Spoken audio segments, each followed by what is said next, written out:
Hera hiç bakmıyor bile. Gelecek birazdan. Hera ikiniz de birbirinizden mi korktunuz? Hera gel o. Öp abla öp. Aferin sana. Aferin kızıma sana. Aferin sana. Labeled a cold-blooded monster and rejected by 4 families, Hera, the 95-pound Doberman, sat behind steel bars for 847 days, until one night at 3:42 a.m., she proved everyone terrifyingly wrong.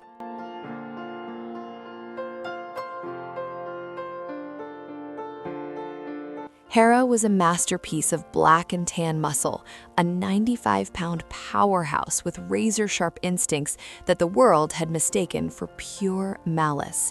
For 847 agonizing days, she sat behind the cold metal bars of a high-kill shelter, watching every potential adopter walk past her cage with eyes filled with terror. She had been returned 4 times. The first family called her a weapon, the second said she was too intimidating, and the fourth simply dropped her off at 6 a.m. without a word, leaving her hope to bleed out slowly on the concrete floor. When Sarah walked into that shelter, she didn't see a monster. She saw a broken soul drowning in years of abandonment. David, however, was terrified, his heart hammering against his ribs as he stared at the battle scars on Hera's frame, whispering that they were bringing a lethal threat into their home. But Sarah felt an unbreakable bond the moment Hera pressed her wet nose against the cage, letting out a whimper that sounded like a plea for mercy. They brought her home, but the first week was a psychological war. Hera moved like a shadow, her watchful eyes tracking every movement, making David hold his breath every time she entered the room. He set non-negotiable rules, terrified that one wrong move would trigger a disaster, while Hera stood like a living fortress in the corner, silent and vigilant. If you're watching this and haven't subscribed yet, I have to say I'm a little heartbroken. Stories like this need your support. Hit that subscribe button right now. You won't regret it. Now, back to what happened next, as the atmosphere in the house grew thick with a tension that only a Doberman's intuition could pierce. Hera wasn't just living in their house, she was monitoring it, sensing a danger that David and Sarah couldn't yet see, waiting for the moment her destiny would finally reveal itself. The transformation began in the dead of winter, as Hera became an inseparable shadow to Sarah, positioning herself as a living shield between her and the world. David's skepticism remained like a cold fog, but he couldn't ignore how Hera began breaking every rule they set. She would sneak into the hallway, refusing to move from their bedroom door, her ears flickering at sounds the human ear couldn't possibly detect. She was a sentinel on duty 24/7, her massive body trembling with a primal alertness that made the air feel electric. Then came the night that changed everything, a night where the silence of the suburbs was fractured by a reality nobody was prepared for. At 3:42 a.m., a window in the back of the house shattered with a sound like a gunshot, sending adrenaline flooding through Hera's veins like liquid fire. While David and Sarah were paralyzed in the heavy fog of sleep, Hera's 95-pound frame launched from the floor like a missile locked onto a target. She didn't bark, she didn't growl, she moved with the lethal silence of a predator protecting its pack. The intruder, a man who thought he had found an easy mark, never saw the flash of black and tan muscle coming through the darkness. Hera didn't just intervene, she planted herself in the narrow hallway, her lips pulling back to reveal teeth that could crush bone, her body locked up like a statue of ancient fury. What happened next left everyone speechless, as the terrifying reputation that had kept Hera in a cage for years became the only thing standing between the Martinez family and a total tragedy.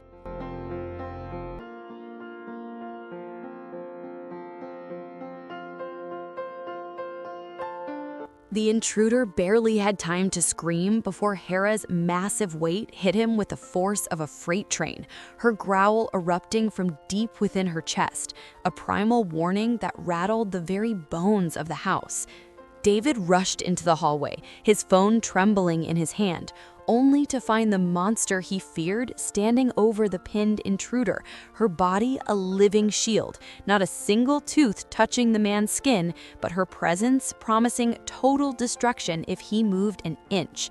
Every time the man gasped for air, Hera's low, vibrating rumbles surged through the floorboards, a sound so ancient and terrifying it seemed to paralyze the very air in the corridor.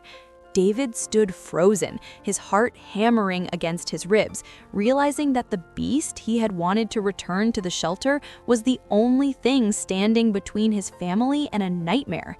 When the police finally stormed in, their flashlights cutting through the darkness like jagged blades, they didn't find a savage animal out of control. They found a disciplined sentinel waiting for her pack to be safe. For a heartbeat, the officers hesitated, their weapons drawn, but then they saw Hera's eyes, not filled with bloodlust, but with a weary, protective intelligence that commanded respect. As they cuffed the intruder and led him away, the adrenaline that had fueled Hera's 95-pound frame began to evaporate, leaving her physically spent. It was a life or death moment where the stereotype of the dangerous Doberman was shattered forever, replaced by the image of a guardian angel with 4 paws and a heart of pure gold. When the house finally fell into a silence so thick you could taste it, David looked at Hera, who was now trembling, her entire body collapsing onto the floor like a fallen oak tree as the exhaustion took hold. He didn't see a weapon anymore. He saw a hero who had risked a 5th rejection just to keep them breathing. He sank to his knees, burying his face in her scarred fur, tears streaming down his face as he whispered an apology he had owed her since the first day. "You weren't dangerous," he sobbed, his voice cracking with the weight of his own guilt. "You were just waiting for a pack worth protecting, and I'm so sorry it took me this long to see it." Hera leaned her heavy head against his chest, a soft whimper escaping her as she finally accepted the love she had been denied for 847 days. Today, Hera is 7 years old, and she still performs her nightly vigil, checking every door and window with a rhythmic clicking of her nails on the wood before curling up at the foot of their bed. The memories of the cold shelter floors are gone, replaced by the warmth of a home she bought with her own courage. Because sometimes the one the world rejects is the only one who can save you when the darkness comes knocking. If this story touched your heart and you're still not subscribed, please don't wait any longer. Hit that subscribe button. Have you ever experienced something like this? Share your story in the comments. If this story moved you, please hit that like button. It helps more people find these incredible stories.